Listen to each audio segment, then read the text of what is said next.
Hello friends, welcome to Manas channel. আজ মাছের মাথার কাটা চচ্চড়ি করে দেখাবো, যা শুধু বাঙালির প্রিয় নয়, সকলের প্রিয় কাটা চচ্চড়ি।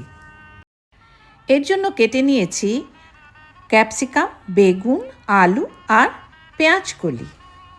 কড়াইয়ে দেব সর্ষের তেল, তারপর মাছের কাটায় হলুদ আর লবণ লাগিয়ে খুব ভালো করে ভেজে নিতে হবে। আবার কড়াইয়ে তেল দিয়ে দেব গোটা জিরে, দেব তেজপাতা, এবার দেব কুচনো পেঁয়াজ, তারপর সমস্ত সবজি দিয়ে দেব স্বাদ মতো লবণ, দেব হলুদ, তারপর সামান্য নেড়েচেড়ে ঢেকে দেব 2 মিনিটের জন্য। এবার দেব আদা রসুন কাঁচা লঙ্কার পেস্ট, দেব ভাজা জিরের গুঁড়ো আর দেব ধনে গুঁড়ো। সবগুলোকে সুন্দরভাবে মিলিয়ে নিয়ে দেব ভাজা মাছের মাথা। সবগুলোকে এবার ভালোভাবে মিশিয়ে নিয়ে দিতে হবে ধনেপাতা কুচনো। তৈরি হয়ে গেল সবার প্রিয় মাছের কাটা চচ্চড়ি।